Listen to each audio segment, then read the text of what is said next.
Notre invité de ce numéro vient de nous rejoindre. Il s'agit de Monsieur Ebrotier Laurent. Il est directeur des résidences hôtels Niablé. C'est un homme au parcours atypique. Il a à son arc plusieurs cordes. Il opère dans le secteur des transports de marchandises.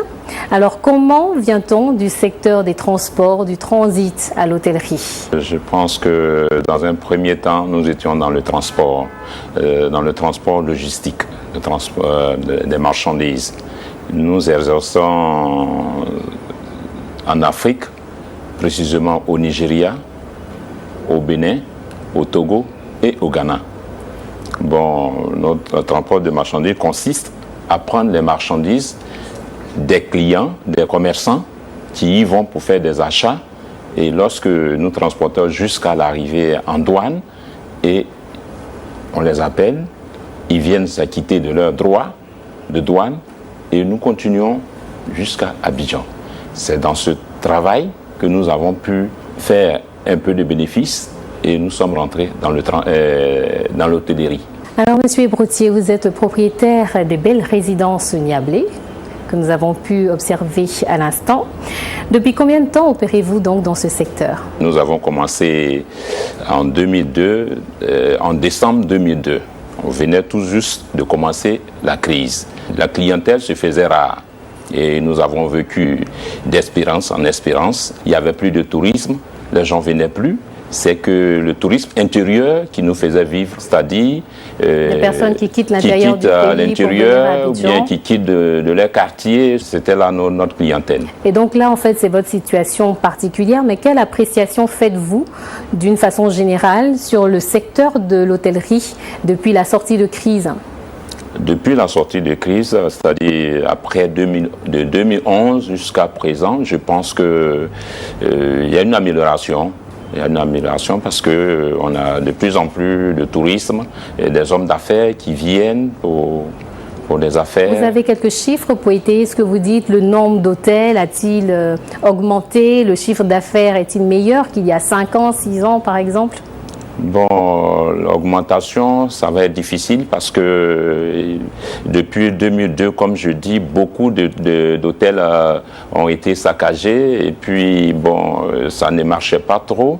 Donc, ils ont eu du mal à restaurer les hôtels. Mais au jour d'aujourd'hui, nous comptons autour de 160 à 200 hôtels en Côte d'Ivoire. Quels sont les clients que vous recevez au niveau de la résidence Niablé? Actuellement, nous recevons des hommes ordinaires et encore on nous reçoit des touristes et puis des hommes d'affaires qui viennent prospecter la Côte d'Ivoire et des institutions comme la CEDEAO et surtout les séminaires. Et pour recevoir ces touristes surtout, je suppose que vos établissements doivent répondre à certaines normes d'hygiène, de sécurité. Est-ce qu'il existe en Côte d'Ivoire un organe ou des organes chargés de ce contrôle de sécurité, d'hygiène dans les résidences hôtels? Avant d'avoir la licence d'exploitation, il faut un certain norme et puis il y a l'Institut d'hygiène et puis la protection civile qui y passe pour avant que vous n'ouvrez votre résidence. Donc je pense que les institutions qui viennent, ils ont des normes qui demandent. La résidence Niablé, nous avons tous toutes ces garanties de sécurité, d'hygiène. Tout ça nous avons. C'est pourquoi nous recevons les tourismes et puis les institutions dans nos établissements. Parlons justement de tourisme. Comment aujourd'hui des hôtels ivoiriens ou disons nationaux ou africains, si on veut parler des autres pays, comment est-ce qu'ils font pour se positionner face à des chaînes d'hôtels internationales? Notre position est difficile. C'est difficile puisque les chaînes internationales, ils ont un lobbying et que nous ne pouvons pas le faire. Parce que déjà, les touristes, ils viennent, le plus souvent, c'est des Européens. Et avant de quitter, ils sont orientés dans ces chaînes internationales. Mais souvent, quand ils arrivent, ils veulent découvrir la Côte d'Ivoire profonde. Quelque part, ils descendent dans nos établissements. Et avant de venir, ils cliquent, ils font des réservations, ils changent. Et c'est là qui fait notre force un peu. Nous essayons, comme on le peut, à faire promouvoir le tourisme et nos hôtels. Eh bien, comme annoncé déjà en début d'émission et au tout démarrage de l'entretien avec vous, vous êtes un homme qui avait à votre arc nombreuses cordes. Vous exercez également dans le secteur du transport. Vous êtes directeur d'une entreprise dénommée Société ivoirienne de transport moderne. Vous faites du transport de marchandises. C'est une activité qui vous occupe beaucoup. C'est votre activité première, si je ne m'abuse. Oui, oui. Et à ce sujet, Damas a une question. Oui, nous sommes curieux, Monsieur Ebrotier, de savoir un peu comment est-ce que l'aventure SITM a commencé réellement.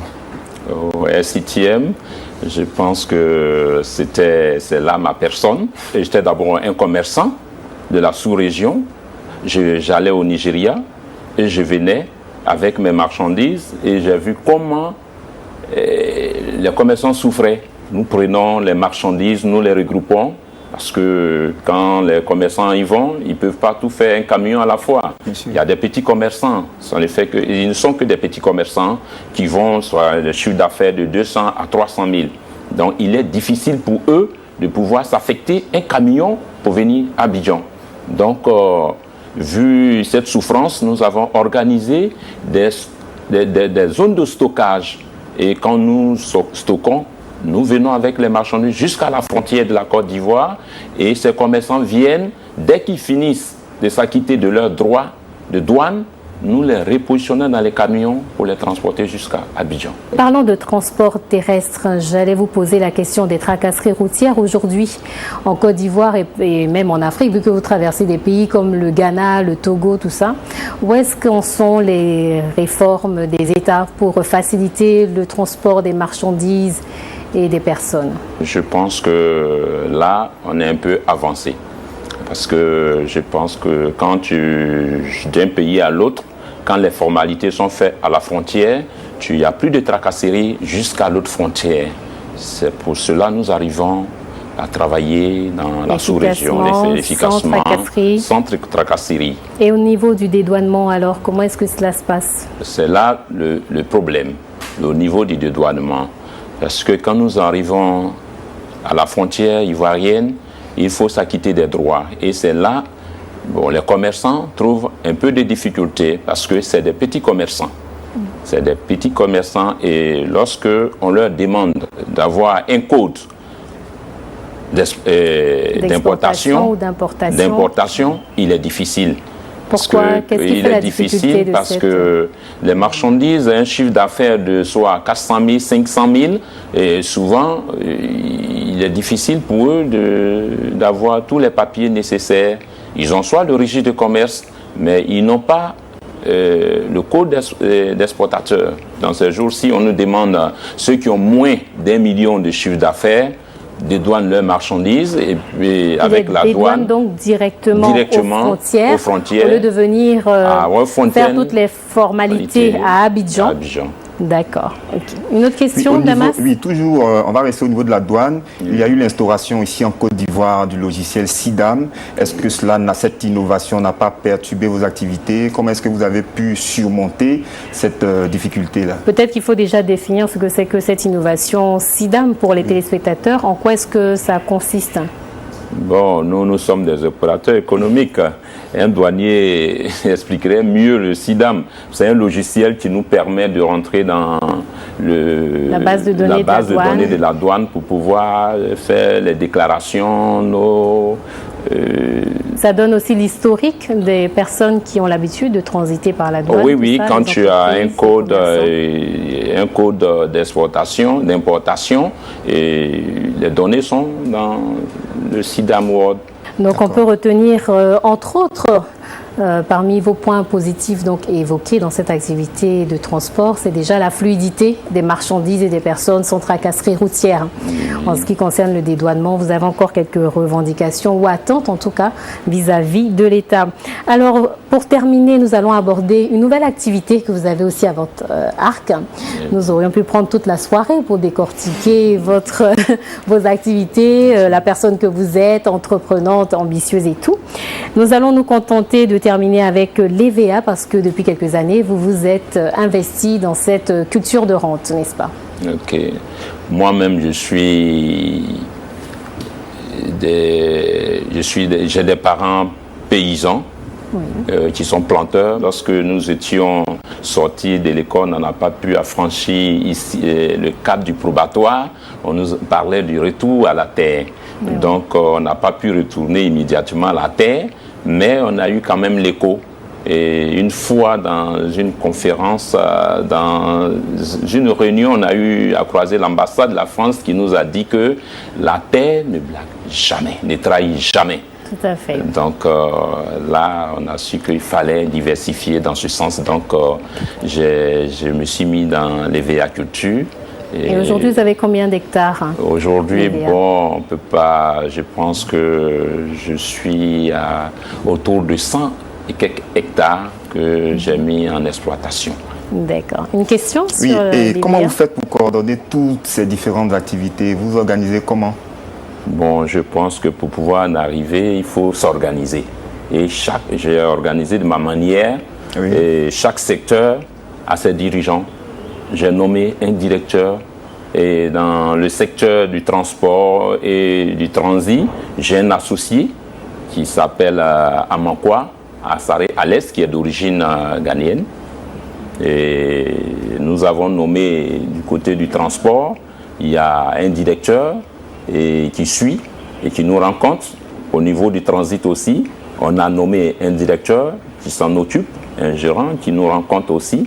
Et l'hôtellerie que je suis là, j'ai nommé un directeur qui me rencontre puisque moi je n'ai pas fait l'école et je ne suis pas hôtelier de formation.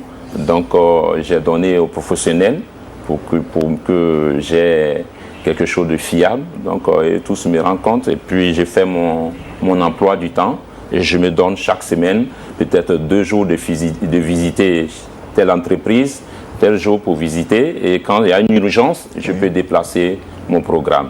Un peu c'est ce que je fais. En tout cas, merci beaucoup, Monsieur Ebrotier, de nous avoir permis de partager votre fabuleuse expérience, puisque, comme vous dites, vous n'avez pas forcément fait vos armes dans les études affectées au secteur dans lesquels aujourd'hui vous vous êtes investi. Donc, c'est à applaudir. Je suppose que les téléspectateurs aussi ont pu apprécier votre parcours. Merci encore une fois, Monsieur Ebrotier, d'avoir été avec nous. Merci. Merci Damas pour toutes vos interventions et informations. Merci. Merci à vous téléspectateurs d'avoir été fidèles à ce rendez-vous de Business Première. Je vous dis à la semaine prochaine. Excellente soirée à vous sur Vox Africa.